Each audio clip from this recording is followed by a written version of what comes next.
Hello नमस्कार दोस्तों, welcome back my YouTube channel law with Ronit. दोस्तों आप सभी का हमारे इस यूट्यूब चैनल पे स्वागत है। दोस्तों एक नए अपडेट के साथ आ रहे हैं, जो कि ये अपडेट आया है सुप्रीम कोर्ट ऑफ इंडिया के रिक्रूटमेंट सेल के द्वारा। साथियों आप सभी को पता है कि इस समय जो भी ऑफर चल रहा है, सुप्रीम कोर्ट ऑफ इंडिया हो as well as Allahabad High Court हो या कहीं पे भी किसी भी कोर्ट की बात हम कर रहे हैं, तो साथियों वहाँ पे इस समय लॉ क्लर्क की वैकेंसी चली आ रही है। जैसे यहाँ पे आपको देखने के लिए मिल रहा है कि ये जो सुप्रीम कोर्ट ऑफ इंडिया जो रिक्रूटमेंट सेल है, इनके द्वारा एक एडवर्टाइजमेंट निकाला गया है। और ये एडवर्टाइजमेंट किसका है? तो साथियों ये engagement of law clerk cum research associates का है, on short term contractual assignment पे है। मीन्स कि ये 1 साल की वैलिडिटी के लिए क्या किया जाता है, एक लॉ क्लर्क का फॉर्म जारी किया जाता है। और इस लॉ क्लर्क के फॉर्म को जो लॉ स्टूडेंट होता है वो इस फॉर्म को फिल करता है और वो शॉर्ट टर्म के लिए कॉन्ट्रेक्चुअल बेसिस पे क्या करता है, एज अ लॉ क्लर्क के रूप में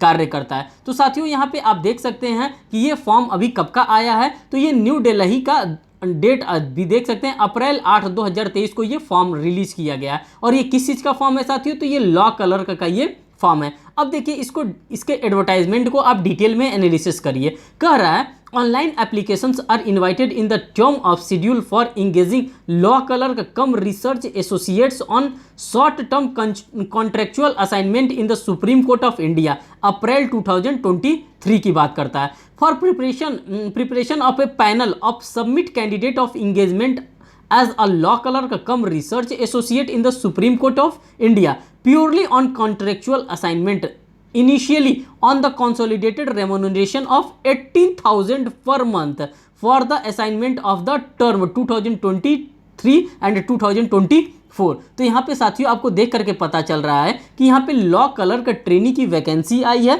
और इसी वैकेंसीज के बारे में हम यहाँ पे आपसे बात करने के लिए आए हैं। साथियों ये एक ऐसी वैकेंसी है जिसमें आपको एक क्या देगा, एक कंसोलिडेटेड रेमुनरेशन भी देगा। और वो रेमुनरेशन की अमाउंट भी साथियों बहुत कम नहीं है। आप यहाँ पर देख सकते हैं 80,000 रुपया पर मंथ की बात करते हैं साथियों।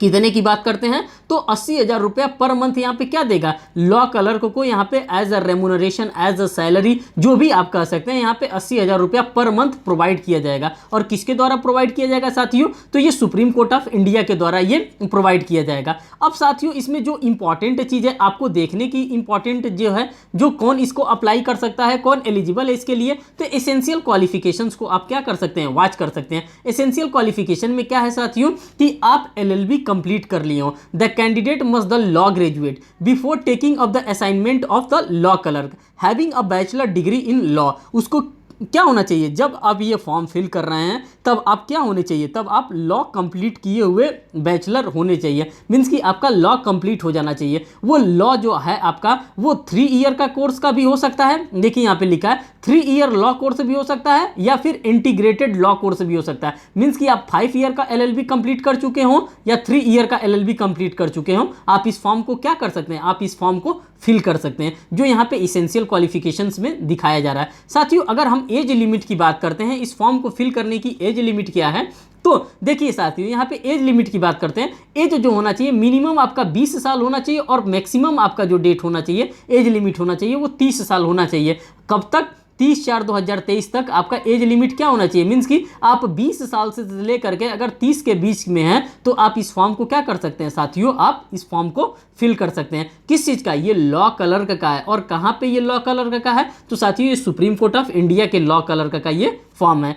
साथियों यहाँ पे देखिए मेथड ऑफ सिलेक्शन, जो इसके मेथड ऑफ सिलेक्शन है वो थोड़ा सा वेग है, थोड़ा सा कठिन इसका मेथड ऑफ सिलेक्शन है। किस चीज़ का? ये जो लॉ ट्रेनी का जो फॉर्म निकाला गया है सुप्रीम कोर्ट ऑफ इंडिया का, इनका जो मेथड ऑफ सिलेक्शन है ये थोड़ा सा टफ सिलेक्शन है। देखिए ये क्या करें, the selection process self conduct on the 3 phases में कराएंगे। अब 3 फेजेस में क्या है, तो पार्ट फर्स्ट में जो है साथियों, तो ये मल्टीपल चॉइस क्वेश्चन देंगे। मीन्स कि ये MCQ बेस्ड क्वेश्चन देंगे और उसी क्वेश्चन को क्या कराएंगे, यहाँ पे सॉल्व कराएंगे। Testing the candidate ability to understand and apply the law. यहाँ पे क्या करेंगे, यहाँ पे ये एबिलिटी बेस्ड भी क्वेश्चन देंगे, मीन्स कि रीजनिंग टाइप के भी क्वेश्चन देंगे। और यहाँ पे ये चेक करेंगे कि क्या ये जो मल्टीपल चॉइस क्वेश्चन दिया जा रहा है ये बच्चे के द्वारा जो लॉ क्लर्क ट्रेनिंग का जो फॉर्म भर रहा है ये उसके द्वारा सॉल्व किया जा रहा है कि नहीं किया जा रहा है, उसके लेवल ऑफ अंडरस्टैंडिंग को यहाँ पे क्या करेंगे, इस पेपर के अकॉर्डिंग ये वॉच करेंगे। सेकेंड पार्ट की अगर हम बात करते हैं साथियों, तो यहाँ पे सब्जेक्टिव रिटन एग्जामिनेशन होगा और क्या किया जाएगा, covering written and analytical political skills को आपको यहाँ पे क्या किया जाएगा,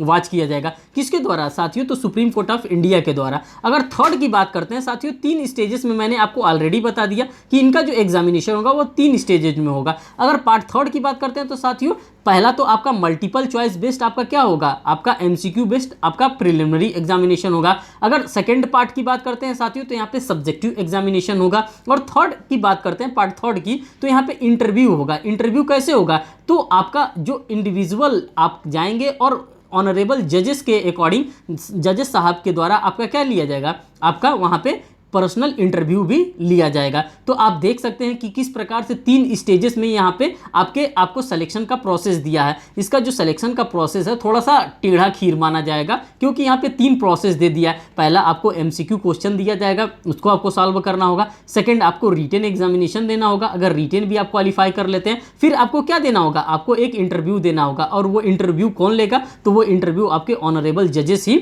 लेंगे। और ये अगर आपको वेबसाइट पे जाना है तो आप, ये वेबसाइट है www.sci.gov.in पे भी आप जा सकते हैं। साथियों अगर बात करते हैं इनके चॉइस ऑफ सेंटर्स की, मींस कि अगर इनका सेंटर कहाँ पर दिया है, अगर एग्जामिनेशन की बात करते हैं, जो ये पार्ट फर्स्ट एग्जामिनेशन लेंगे, पार्ट सेकंड एग्जामिनेशन लेंगे, तो ये एग्जामिनेशन आखिर में होगा कहाँ, तो यहाँ पे इनके द्वारा सेंटर भी प्रोवाइड कर दिया गया है। कहाँ पे ये सेंटर होगा, देखिए पूरे भारत में इनका सेंटर प्रोवाइड किया गया। कहाँ पे, जैसे बेंगलुरु में किया गया, भोपाल में किया गया, भुवनेश्वर में किया गया, चंडीगढ़ में है, चेन्नई में है, देहरादून में है, दिल्ली में है, गांधीनगर में है, गुवाहाटी में है, हैदराबाद में है, इम्फाल में है, जोधपुर में है, कोलकाता में है। और यूपी की बात करते हैं तो यूपी में लखनऊ में है, मुंबई में है, नागपुर में है, पटना में है, पुणे में है, रायपुर में है, रांची में है, श्रीनगर में है, त्रिवेंद्रपुरम में है, विशाखापट्टनम में है। मीन्स कि यहाँ पे इन सभी जगहों पे क्या बनाया गया है, इनके सेंटर बनाया गया है। जो इस फॉर्म को फिल करेगा ये सेंटर क्या कर सकता है, चूज कर सकता है। तो आप लोग यहाँ पर देख सकते हैं। साथ ही साथ यहाँ पे साथियों जब आप रजिस्ट्रेशन करने जाएंगे, इस फॉर्म को फिल करने के लिए रजिस्ट्रेशन करने जाएंगे, तो यहाँ पे आपसे एक फीस भी लिया जाएगा। और वो फी कितना होगा साथियों, तो यहाँ पे मैं आपको दिखा देना चाहता हूँ कि जो एप्लीकेशन फ़ी होगा वो 500 रुपीज़ यहाँ पे एप्लीकेशन फ़ीस रखा गया है, आप यहाँ पर देख सकते हैं। ठीक, और ये फॉर्म को रजिस्ट्रेशन कब से स्टार्ट हो रहा है, तो साथियों यहाँ से आप देख सकते हैं 9/4/2023 से, मीन्स कि 9 अप्रैल 2023 से ये फॉर्म को फिल करना क्या हो गया, स्टार्ट कर दिया गया। और इसका फॉर्म का फिल करने का जो फीस है साथियों कितना है, वो 500 रुपया यहाँ पे फीस रखा गया। अब देखिए यहाँ पे दे रहा है closing date of online application, इसका लास्ट डेट क्या है, स्टार्टिंग तो आप देख रहे हैं कि 9/4/2023 को हो रहा है, और जो लास्ट डेट है इसका फॉर्म फिल करने का वो 30/4/2023 है। दो साथियों आप अगर इस टाइप में अगर इंटरेस्टेड हैं, अगर लॉ कलर का ट्रेनी आप बनना चाहते हैं, कहाँ पे, वो भी सुप्रीम कोर्ट ऑफ इंडिया में, इस तरह से आप फॉर्म को क्या कर सकते हैं, फिल कर सकते हैं। अब साथियों पूरा प्रोसेस दिया कि किस तरह से आपको अपने फॉर्म को यहाँ पे फिल करना है। और साथ ही साथ यहाँ पे बता दिया गया है कि अगर आप फॉर्म को फिल करते हैं तो किसी भी प्रकार का आपको टीए और डीए नहीं दिया जाएगा। No TA and DA shall be paid candidate for appearing in written और इंटरव्यू में। जैसे कि किसी एग्जामिनेशन में होता है कि अगर आप प्रिलिमिनरी क्वालिफाई कर लिए, मीन्स कि रिटन उसका क्वालिफाई कर लिए, अगर आप उसका मेन टाइप का एग्जामिनेशन जो रिटन एग्जामिनेशन देने जाते हैं तो उसमें कभी कभी आपको जो टीए दिया जाता है, मीन्स कि ट्रेवलिंग अलाउंस दिया जाता है, तो वो अलाउंस जो बात दिया जाता है यहाँ पे किसी भी प्रकार का आपको अलाउंस नहीं दिया जाएगा। तो साथियों ये था इन्फॉर्मेशन, जो इन्फॉर्मेशन मुझे शेयर करना था वो इन्फॉर्मेशन मैंने आपको यहाँ पर प्रोवाइड कर दिया। और ये कहाँ से आया है साथियों, तो ये सुप्रीम कोर्ट ऑफ इंडिया से आया है। अगर आप इस चीज़ में अगर विश्वास करते हैं तो आप इस फॉर्म को जरूर भरिए, ये आपके लिए रेलिवेंट है अगर आप लॉ किए हैं। साथियों इस प्रकार की जानकारी को प्राप्त करने के लिए आप हमारे चैनल को सब्सक्राइब करें, वीडियो को लाइक करें। और साथियों अगर इससे रिलेटेड अगर आपको कोई भी क्वेरी है तो आप हमें कमेंट सेक्शन में कमेंट करके पूछ सकते हैं। और इससे रिलेटेड जो भी पेपर प्रीवियस ईयर पेपर हुए हैं, मैं कोशिश करूँगा कि उन प्रीवियस ईयर पेपर को भी मैं अपने इसी यूट्यूब चैनल पर आपको शो करूँ कि हाँ इसमें किस प्रकार का पेपर आता है। जो हमारे पास 2019 का भी पेपर इसका पड़ा है और साथ साथ 2016 का भी इसका पेपर पड़ा है। उन दोनों पेपर को अगर आप लोगों का कमेंट पॉजिटिवली आ रहा है तो मैं उस पेपर को भी क्या करूंगा, यहाँ पे अपने इसी यूट्यूब चैनल पे शो करूंगा। दोस्तों इस वीडियो को वॉच करने के लिए बहुत बहुत धन्यवाद। अगर दोस्तों पॉसिबल हो तो इस वीडियो को और दूर तक आप लोग प्लीज़ इसको शेयर करिएगा, जिससे काफ़ी लोगों को इसके बारे में पता चल सके। बहुत बहुत धन्यवाद दोस्तों, थैंक यू।